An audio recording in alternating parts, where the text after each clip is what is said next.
March 9th, the date when Kanye West will release a sequel to his album Vultures. Or at least, that's what we thought at first. Instead though, a series of genius marketing schemes, advances in hospitality, and Chick-fil-A expansion. Instead, that day would mark when the world entered a new epoch of human ingenuity, with Mr. West becoming the supreme leader of the world. And soon enough, he would achieve world peace, end world hunger, and bitchlessness worldwide. He would shrink the size of Twix bars 300%. 300%. Kanye West would supplant himself as the greatest person in the history of the entire universe. Okay, so he didn't do that shit. The saga of Vultures is not met yet its end. It's definitely seemed like it was. You know, honestly, the second rollout was pretty ass compared to the original, the first. But together, let's rewind to the very first thing that really kicked it off. If you've seen the first video, you know that I'm actually a pretty big fan. I'm actually pretty positive on this whole thing, you know. To me, the album is pretty solid musically wise, and honestly, I didn't think of any of the mixing issues. I couldn't hear any of them. I don't know if I had just bad headphones, you know. The writing didn't impact me very much. But, Jesus Christ, a lot of fucking people, they did not fucking agree with me, you know, particularly one. So, Mr. Fantano, the internet's busiest music critic, he's actually someone that I quite like quite a bit. You know, he can be pretty funny and informative. You know what I mean? He clearly knows his shit. He's been in the game for a long time. I mean, me personally, Todd in the Shadows will always be, you know, king of music criticism, but Melon, he's also there. It makes me very conflicted on this whole thing because I like this album, but see, like, I could see some of the points on his side, you know, but I also think that he just went through it like the wrong way.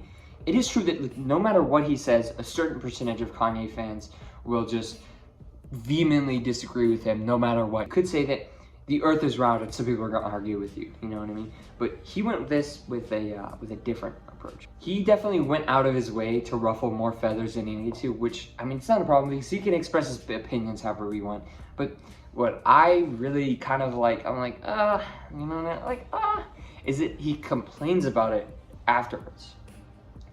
So basically, he starts complaining about other people's complaints about his complaints, and you know, that's kind of where my empathy mostly ends, because you know, they get caught in a loop where he incites more hate onto himself, and then more hate comes, and then he starts wondering why he's being hated on. He's like, Kanye fans, you know what I mean? And then so that makes more people mad, so more people are mad, so they're angry at him, so they get more angry, so that he does that, you know what I mean? But he, you know, he always says how, like, multiple times, like, he doesn't want this to happen. Just Kanye fans are like big babies who are mad. You know what I mean? But like, the argument doesn't work because, like, you've gone out of your way to make them mad. So it's kind of like going up to somebody and then punching them in the stomach and then getting like confused why they're mad and being like, "What are you mad because I put you in the stomach? You fucking idiot." If he just wanted to review a Kanye album and call it bad and move on like he wants to, like, why didn't he just do that? You know what I mean? Why endlessly argue on Twitter and live stream? Even though that stream is pretty funny, honestly. Paid is Elmo's favorite song on the album. Elmo really loves to play Paid. Elmo's favorite Kanye West record is The Life of Pablo. But still. Also, I think it's like completely wiped off the face of the earth because you had to be there to watch it. But Brad Tiss's Music also had a reaction stream. And I wish I could see that reaction like one more time because it's fucking hilarious. But it wasn't just critics who were giving opinions on this album. It was also bloodthirsty corporate executives looking for their next yacht. Okay, so here's the thing. He just didn't clear any fucking samples. Okay, so this is very much on Kanye. I mean, sampling is still fucking stupid. But still, honestly, it's pretty surprising that only Fuck Something Good were taken down. But it still sucks complete balls. Also, Fuck Something still is up now. It's been up for a while. Yeah. But while Good was dying, while the song was dying, other songs were flourishing. The obvious giant hit was Carnival, which I think is a pretty great song. And even now, I'd say that I definitely used to listen to it more. And I can see a lot of people are saying that they're already tired of it because, you know, unfortunately became a symbol for the TikTok Riz party. But I still enjoy the song quite a bit. I still think it's pretty crazy, honestly. The production is amazing. However, it wasn't until February 11th when Kanye descended from the clouds, only to announce, "Hey y'all, this Ye, and this my commercial. And since we spent all the money on the commercial spot, we actually didn't spend any money on the actual commercial. But the idea is, I want you to go to Yeezy.com, YEEZY.com, and I'm gonna write it at the bottom of the screen. And I got some shoes, and that's it." So the relaunch of Yeezy took place a bit before all of this, and I'm not sure if I ever talked about it in my original video, probably because like the first shirt was $100, but basically as a relaunch of all items would now be $20, exactly $20. Thank God for $20. So I got one for basically $40 with the shipping and stuff, and then I got Yeezy Pods, and they were too big for me. There's no can't resell them, so I had to buy another one, but I didn't have to wait for a while, so I just bought them on StockX for like $50. So I ended up spending like $100 on it.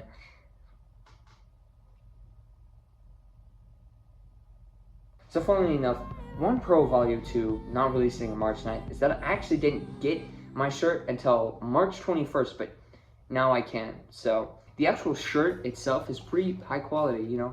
I actually really like the design. The texture is really nice.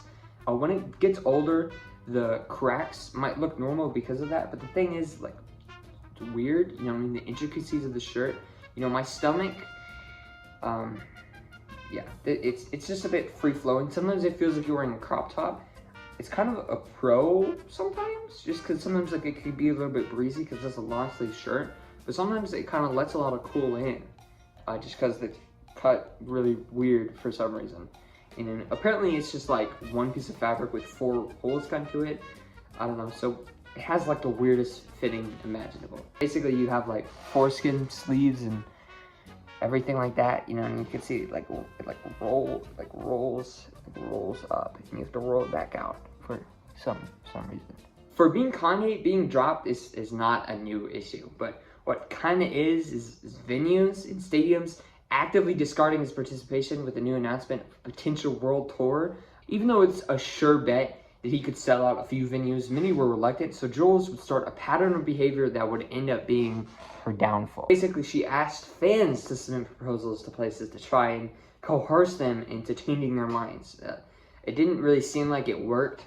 You know what I mean? They went on to a couple places. Really, the biggest thing they got to was a spot at Rolling Loud, but something was wrong. Let's play tonight. Back on that for the paper. Benjamin Frank, that's my neighbor. Deep in the night, this get dangerous. We not the type to point fingers. Yeah, man, I wish I could have paid this much money to do fucking nothing. Yeah, like these concerts, they're kind of complete bullshit. They were literally just standing around doing nothing, which, like, I'm sure is fun for them. I'm sure they had a lot of fun doing it.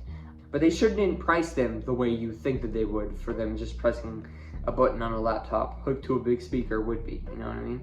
To be 100% honest with you, if these things cost like, I don't know, like $15 to go on, I feel like these things would sell out like instantly, you know what I mean? I feel like that's actually a pretty awesome model. Honestly, I would definitely pay for that. Even like $40 to $50 range, like I would still pay for that to go, but they're like normal concert ticket range, and like just no, man, just no. I want to get the keys to my life, to my life, to my life. Yeah. This laptop playing controversy wouldn't be the only one. I guess JPEG Mafia and Freddie hate each other. To be honest, I'm not really a huge fan of either, but I do know that Freddie has a lot of beef with other people, and that basically, I guess they have like opposite personalities to each other. Then it happened. We were in the same spot from before a week from release. Surely something had to happen. So there's no listening party reveal, no announcement, but okay, he can't delay it. They're gonna do it, okay? This made people fucking mad. If you didn't know, there's this guy named Dealey1. So he was supposedly an insider, and he gave a whole bunch of info about releases, but he was on a serious losing streak. Kanye changes his fucking mind all the time, so correct info can become wrong very, very quickly. You know, behind the scenes, apparently Kanye was just working very hard to try and get it out on time, but eventually they missed the deadline, of course. Opposite to what Dealey was saying, which included about how they were adamant on the March 9th release date. So when none of this came to fruition, everyone started looking in Dealey's direction. Yes, Joel, she was also a part of this. Getting a bunch of fans to do your bidding in a very odd savior and soldier conflict because you're genuinely describing yourself as part of the Yeezy army and like you're not ashamed by that or anything. So you just get the weirdest, least well-adjusted people on your side, like fucking Ye fanatics, which, but basically a bunch of shit leaked and she was ousted from the company because she started a ton of shit. So no more Yes Jules until like another, I don't know, from now to 2018. I think what is that, like 7 years? I don't know.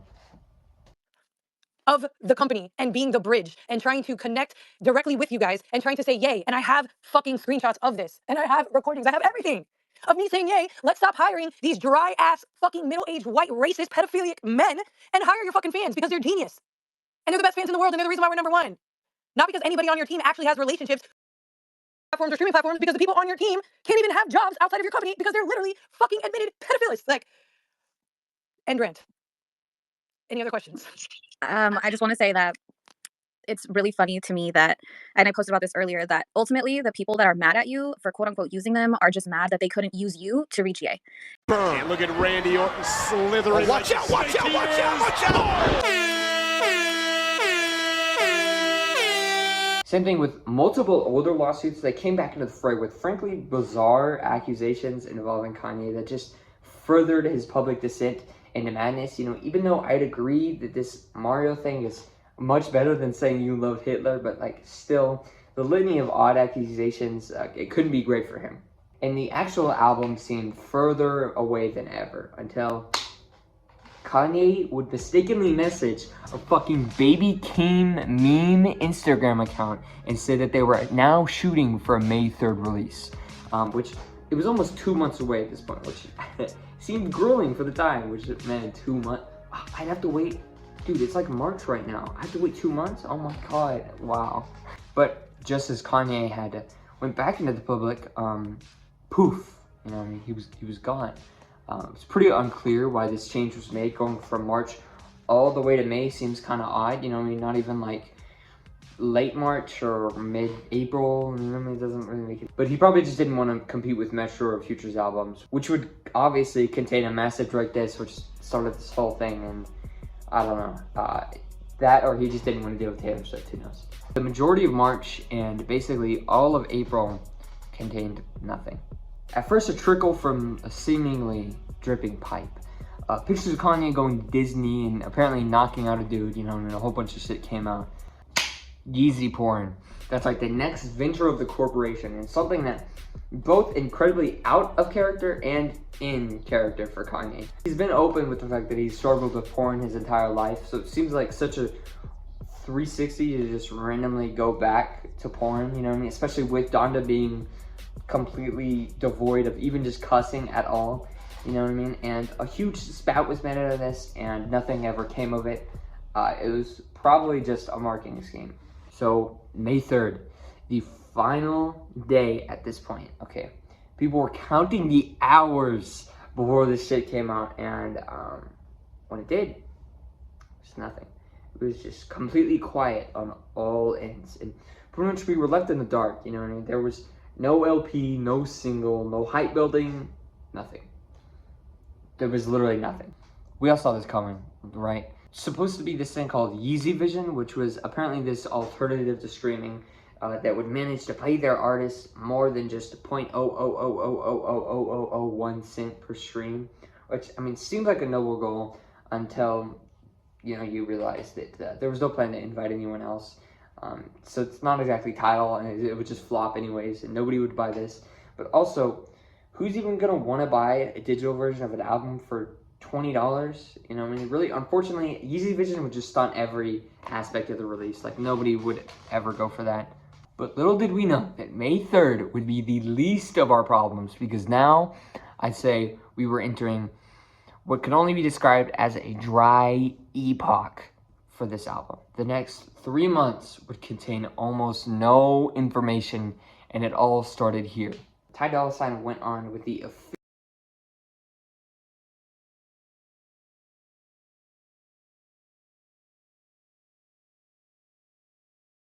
Everybody wants to know when Vultures 2 is dropping, bro. Can you give them a sneak peek? Dropping ASAP. Dropping ASAP. No date yet? Nah, this date's... Ty, do you have anyone help you? Yeah, but Vultures 2 is on the way, man. Come on, give us a date, bro, please, bro. It's coming soon. Like, What's any soon? day now. Any day? Any day? It could be The tomorrow. chat wants to know so bad, bro. It could be tomorrow. You heard that? Tomorrow, or it could be next. phrases like soon, almost ready, coming. Just a cope, just a possible word of hope, like maybe, possibly, if. It would fucking completely haunt the entire Kanye fan base for the rest of fucking time. Okay, we could not escape these fucking adjectives or whatever the fuck they are. Pronouns, nouns, verbs, I don't fucking care. Along with that though, the tiny bit of real album information was the devastating failure of Yeezy Vision. The slow collapse started basically right after it was made because Yes Jules just kind of authorized the creation of it, and Kanye was never a very big fan. So when she was out, they were all out, and that kind of started a whole lawsuit war because now they just did all this work for no payment. Again though, in May, we got a new promotional video with Travis Scott that previewed a new song, along with the news of a switch in attitude for the album. Apparently, they wanted to go for something new, you know. Instead of following the footsteps of what the first hit was, apparently it's more introspective and quiet and deep. You know, the song previewed was called Nights on the Moon and seemed to perfectly describe this new vibe they were going for. But again, we just have to see and wait what they did. But man, I can't wait to hear Nights on the Moon on Vultures 2. The only other story this month is a major grill, the absolute pinnacle of music for TikTokers, was finally let out of its cage and able to breathe into the world. You know, it's a good song, but really what you have to consider is that this will be remembered for the rest of time. This moment right here that we experienced together, me and you, will be marked in history. It's when the biggest grail of this entire community was revealed. And I think that's a beautiful thing. Should be noted that people called it mid afterwards, but June was grueling. Almost 30 days straight with no news or even just Kanye activity at all, okay? At least, you know, it seemed like that. You know, a single random seed would be planted that seemed like nothing at the time, but I think now we can look back at it and see the momentous occasion that it really was. The Yeezy.com store that had sold a bunch of stuff had got down with a message about how many orders were left, and soon a cryptic message would flash on screen and be taken off again. And I mean, this didn't seem like anything, but I mean, definitely keep it in mind for later. Basically, another problem of this month containing pretty much no info, there's this guy named Leaky Archives, right? And he's actually right here on YouTube with me. But with the first album, he was actually super helpful with keeping up with, you know, what was actually going on. Obviously, you know, January, December, February. But as time went on, as the season got drier and drier and there was less stories, he didn't stop covering Kanye. But instead of covering, you know, real actual events that really changed, you know, the entire script, that really added anything to discussion, he would often just take tiny, small things and try to make it, you know, these huge, giant things. So after a while, a lot of people, including me, I kind of got, I don't know if annoyed is the right word, it's just kind of tired of his style. Also with, you know, he had these thumbnails that, you know, at first they were like creative and like funny and stuff like that. But honestly, as they went on, they just kind of got more like try hard, and they were less like creative and more, I don't know, they just seemed to be sort of rehashing what had worked in the past. Again, July, another pretty fucking grueling month. I mean, there was more activity, but again, not a ton of it, you know what I mean? He produced and released a verse for Common, and then he produced fucking Rich the Maid's new album, who the fuck cares? He started a Childish Gambino song with a verse that may or may not, but definitely isn't AI. And again, Ty got on with Vitaly, and again, he just said soon, which very helpful, thank you. But something suspicious started happening near the end of the month. Promotion was released. But before Promotion was another leak, and then after Promotion there was more and more and more leaks. So what exactly was happening?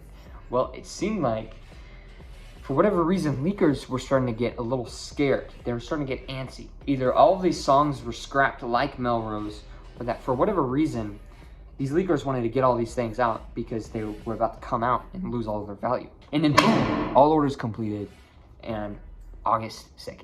There was the fucking date, and suddenly just like that, it just got a release date. and boom, right there, Vultures 2. And then randomly for a couple seconds, we got a fucking track list. Oh, we got a track list! Within a couple days, we skipped the entire rollout, which, I mean, I guess we didn't even get to, like, enjoy it, but, you know, whatever. And then 12 at night on August the 1st. Okay, so we all know he's not gonna release on midnight. Okay, I can just skip this part. Obviously, he didn't release on midnight. He's never releasing on midnight ever again. Again, this is like the 8th day of panic in this single rollout, but so he's having a party at 10, so he's probably gonna drop it at 10, right? So yeah, I waited till 10, and that didn't pay off. So for some reason they waited like 24 minutes to release it, but okay, but like 10:24, Slide came out of fucking nowhere. Okay, the community was on fucking fire. I was super excited. I was doing something else. I had to record some other audio. Okay, so I had to wait quite a bit. Slide is the exact same, as it always says, but still like something released. You know what I mean? So throughout the rest of the night, I was like excited. You know, I was sitting there, I was writing, I was editing. I had my phone next to me, I was refreshing, and then eventually I just went to bed at 1 because look, man, I have things to do. Okay, so you know, I went to bed at 1, but I knew that whenever I woke up, I would be granted the happiness that me and everyone else such deserves. And when I turned on my phone, it was pretty obvious to me what had gone down. It was a sea of fucking red, okay? This is like 9/11 for fucking Kanye fans, okay? I saw that track list, listened to Slide, got super excited, and knew I was about to experience something amazing. In the first listen, it was pretty alright. I was confused about a lot of the choices made in this fucking album, you know? The beginning is much more party-like and sort of like what we had received last one, but the end is supposed to end on this big message about, you know, family and stuff and free TC and My Soul, which is a fine song, but there's something about the finale that just didn't click with me. That this whole album just never really grabs me. It never really comes to a head. So for the tier list this time, let's do things a little bit differently. All right. So this time I'm gonna include every single Vultures song, with a few exceptions. So there's just a couple songs that I don't really know inside out, and you know, there's quite a bit that I actually haven't really even heard in the first place. But so pretty much, before you ask, there's no songs like Believer, Bobby Digital, Let Go, Showtime, Unlock, or like a couple other ones. You know what I mean? Just because I don't really know them inside and out, so I don't really feel comfortable.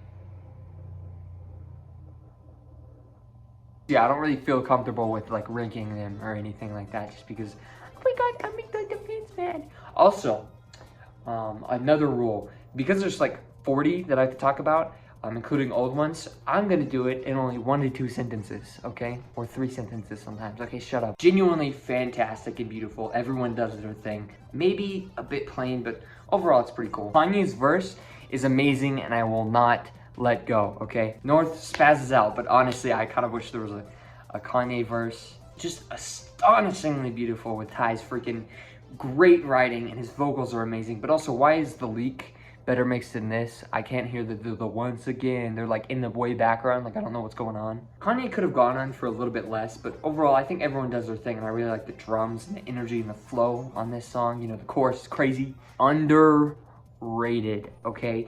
This song fucks when you don't have somebody in your ear telling you about, oh my god, it sucks, oh my god, hood rat, oh my god, so badly mixed. Super solid and fun dance track, but I usually fail to really feel the full energy of the track. Again, underrated, okay? I will defend this song until I die. Everyone does their thing, but come on, this should have been way longer, even with the great freaking Kanye verse. Like, come on, give me a second verse. Give me a second verse. Alvin, honestly, genuinely goes crazy on this song. Also, I love the drums because it reminds me of being anally fucked.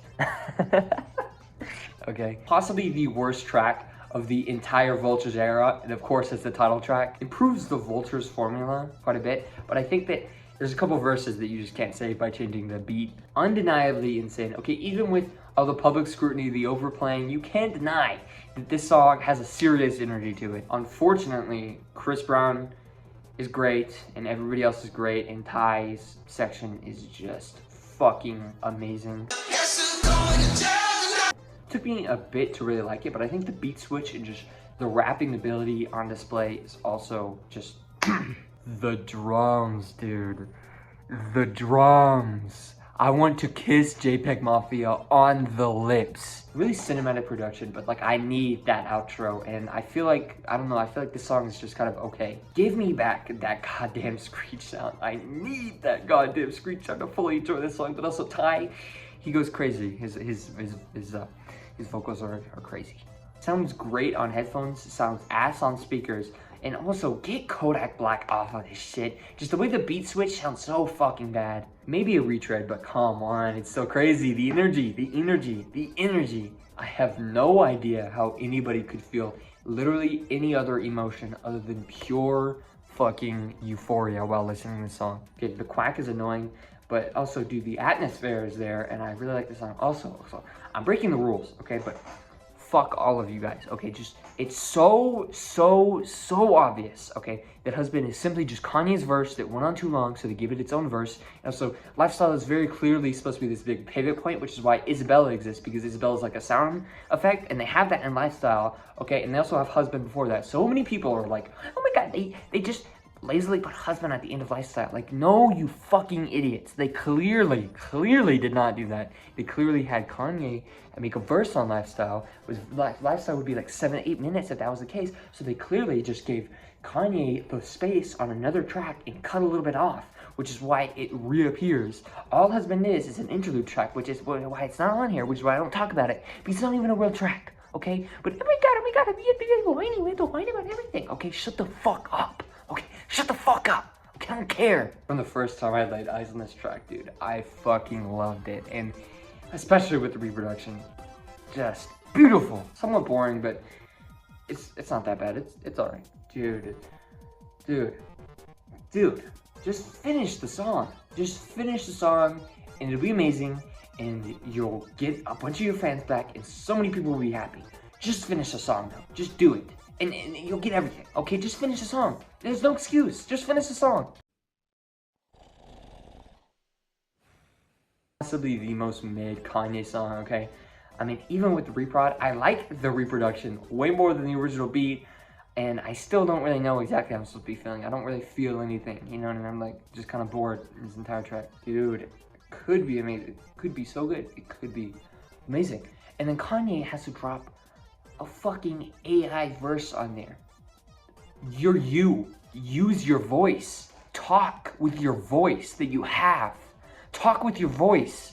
Like, it's so obvious. Talk with your voice. Just talk with your voice.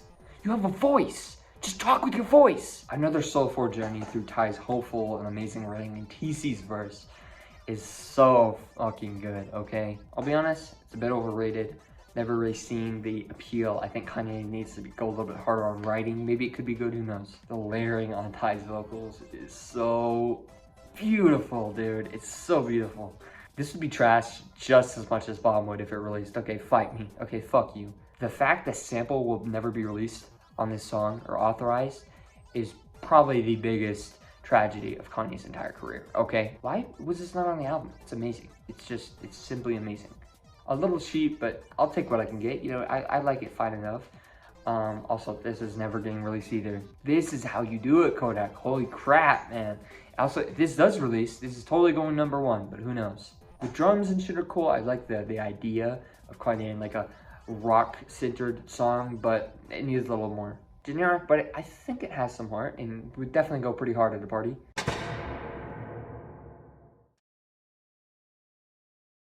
The atmosphere of the album is something I've been thinking about the most. You know, I see the vision for a lot of Vultures too, but getting there is another challenge. You know, the storytelling is present is a little secondary, but honestly, in terms of music, I practically enjoy every song. You know, maybe it's just because, like, I've been following them since their inception, but still, there's not a piece that really stands out as completely horrible, but there's times like Forever Rolling or maybe Your City in the Sky or 5:30 where they definitely should have been expanded in some way. Like, there's so much missing in a lot of these. It isn't some masterful writing or like a purpose. It needs some atmosphere, you know, some spice, some fucking pepperoni pizza, as one could say.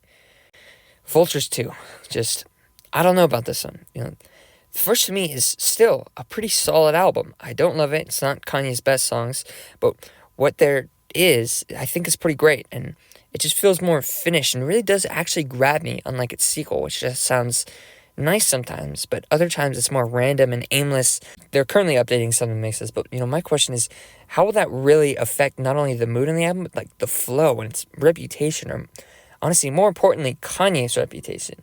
Vultures 1 is a good album. It's certainly not a fall-off washed album, to me at least, but this is something else to me. It's almost like a posthumous release.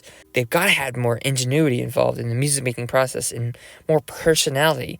Like, if Kanye really wants this to stick out, but more than that, what really sucked was this rollout, But like, what a sour piece of Kanye history to be part of. The worst pieces of every rollout turned to the max with, the cryptic messages, the soon, the S word, random announcement, and worst of all, delays, man.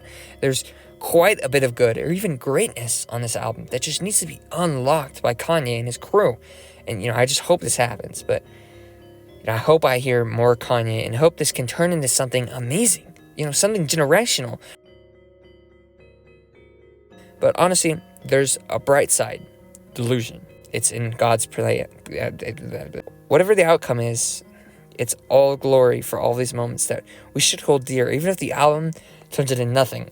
I mean, at least we have each other. At least we have our memories. At least we're still the Vultures.